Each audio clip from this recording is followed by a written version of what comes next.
dhudhummadiiyo eebbow nin xiran dhaadadkaan ahaye eebbow bir laysdhaafshay bay dhab igu siiyeene eebbow kolkay dhababi waan dhogor xumaadaa haddaad dheregto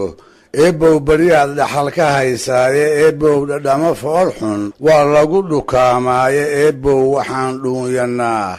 laba dharbaanoode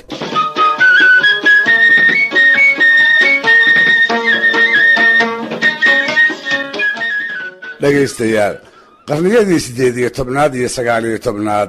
dalka Itoobiya madaxdii soo martay waxaa maraha ugu caansanaa boqor Minilik kii labaad waxaa la caleema saaray 1889 dhabtiina wuxuu ahaa Itoobiyada maanta la yaqaan ninkii dhidibada u aasay isaga ayay taariikhdu u aqoonsan tahay inuu ahaa juqraafi ahaan xaddiga weyn ee dalkaasi haatan leeyahay ninkii la ekaysiiyey boqorkii wax la qaybsaday xoogagii Yurub ee xilligaa dunida ka talinayay Afrikana kala hooshaayay sida Ingiriiska, Faransiiska, Jarmalka, Talyaaniga, Isbaanyoolka iyo qaar kale taasi waa dhab iyo biyo kama dhibcaan ha yeeshee waxaa iyaduna dhab iyo biyo kama dhibcaan ah ciidamadii boqorku inay hoog iyo ba ku fali jireen ummadihii kale ee ay boqortooyadiisa dariska ahaayeen askartiisuna ay dagaamadooda ku soo weerari jireen ummadahaas oo ay Soomaalidu ka mid ahayd sina looguma ogolayn inay hantiyaan hub iyo saanad ay guutooyinkii boqorka isaga caabiyaan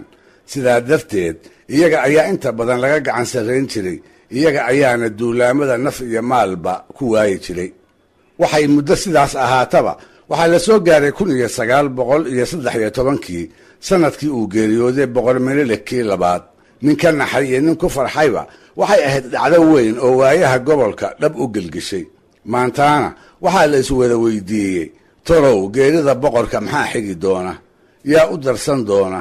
yayse uga rayn doontaa su'aalahaas in jawaabahooda la ogaadaa waqti badan ma qaadan durbaba wixii geeridiisa xigi lahaa way soo ifbaxeen waxay soo noqdeen wax aan la filayn waxay ahaayeen jeer ay dhaceen wax aan cidina malayn karayn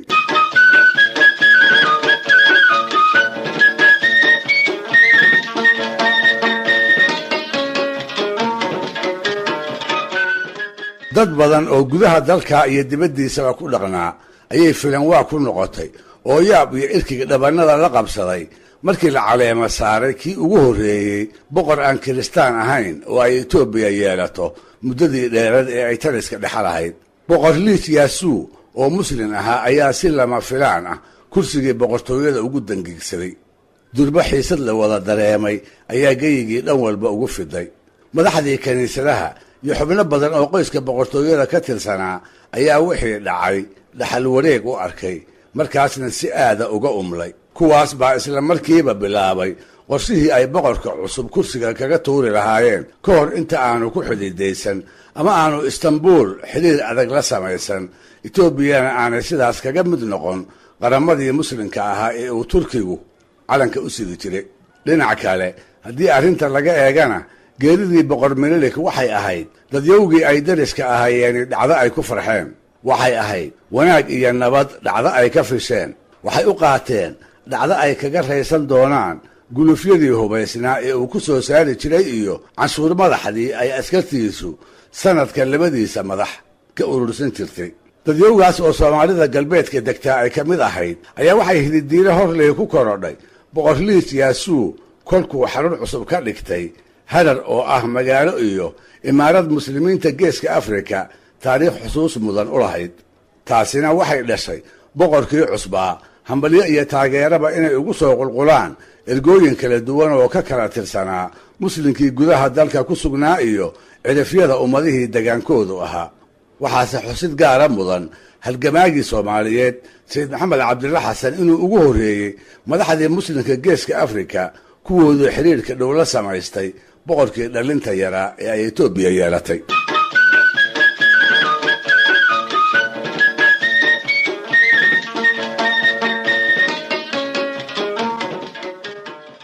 si kastaba ha ahaatee Soomaalida galbeedka erga ka socota ayaa iyana magaalada Harar boqorkii ugu timid waxay ahayd erga ka kooban rag maqaawiira oo ogaaskii madaxda degaankooda ugu caansanaa uu hor socdo waxaase ka magac dheeraa oo isaguna ku jiray maansayahanadii gobolka iyo xilliga kuwii ugu caansanaa midkood. qamaan bulxan ayaa ergada ka mid ahaa. markay yimaadeenna marti la maamuuso ayay boqorkii cusbaa u noqdeen. hase ahaatee qamaan iyo ergadii uu ka midka ahaa oo weli magaalada Harar ku sugan ayaa waxaa bislaaday qorshihii shirqoolka iyo afgembiga ee Addis Ababa muddada laga maleegayay. buulaleyda sare ciidamo laga soo abaabulay ayaa lagu warhelay iyaga oo goor subax ah magaaladii ku gadaaman oo irdaheedii taariikhiga ahaa hortuban. dhibaatooyin aan qiyaas lahayn oo naf iyo maalba leh ayay geysteen. waxaase ugu daraa dilkii boqor Liis Yaasuu. dabadeedna dadkii magaalada ku sugnaa waxoodii gumaadka ka badbaaday ayaa waxay noqdeen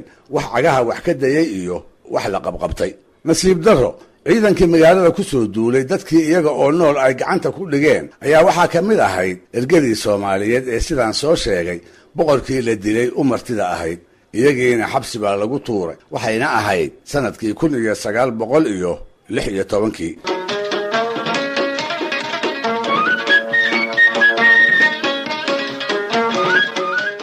haddaba sanad ku dhowaad markay halkaa ku silcayeen ayuu qamaan bulxan yeelay maantaa oo kale isaga iyo raggii la ayniga ahaa wixii ay bulshadoodu ka fili jirtay. wuu gabiyey. wuxuu tiriyey tix murugo badan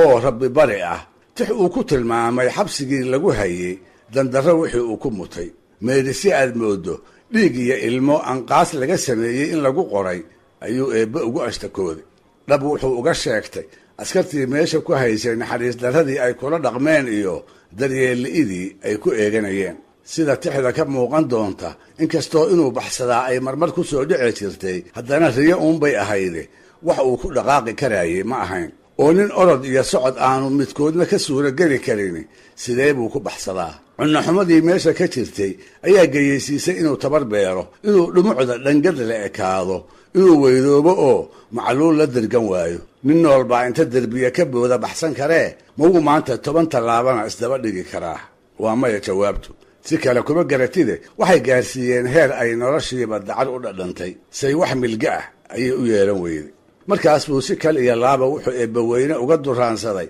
inuu ka koriyo saxariirtii isaga iyo ergadii kaleba la marsiinayay. haddiise aan taasi looxul maxfuudka ugu qorayn wuxuu ka bariyey inuu xaggiisa u oofsado. ileen nafay naf ma tahay looma noolaado, way kugu jirtaana looguma mintidee. maantaas buu qamaantiriyey tixdan aan idiin marin doono ee uu asaaska uga dhigay qayb hor leh oo uu ku soo kordhiyey qaybihii la yiqiin ee maansada Soomaalida ahna qaybta aynu ku magacaabi karayno maansada xabsiyada. wuxuu qamaan ku alaladay eebow dhistiya ways hayaan dhagaxda waaweyne eebow in dhuub la eg cirkay nagaga dhaarteene eebow dhulkay naga qarsheen dherarka loo yaale dhudhumadiyo eebow nin xiran dhaadadkaan ahaye eebow bir lays dhaafshay bay dhab igu siiyeene eebow kolkay dhababi waan dhogor xumaadaaye eebow waxmaas dhiribsan baan dhab ula seexdaaye dhiiggayga eebow ka jecel dhadiya hoobaane oo dhalasho laysugu naxaa nama dhextaalgaale eebow dharkiya way marshaan dhexirka naaguuye eebow dhaqaaq male ninkii lagu dhidbaadaare eebow dhallaan sidii galbaan dhadan dhateeyaaye eebow ma dheelmado intii dhagax la tuuraaye eebow dhurwaa sidii haddaan dhibi lahaa ruuxa eebow dhir baan mari lahaa dhacama oodeede haddaad dheragto eebow baryaad dhaxal ka haysaaye eebow dhadhamo fool xun waa lagu dhukaamaaye eebow waxaan dhuunyanaa 2 dharbaanoode eebow ma soo kala dhacaan 2 dhoomoode dhanuu noo rid aakhiro jannaan dhagagsanaynaaye.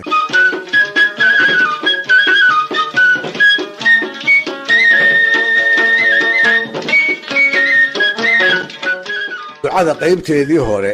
ayaa qamaan laga aqbalay. xabsigii iyo ciqaabtiisiina eebbaweyne wuu ka koriyey oo waa la sii daayey.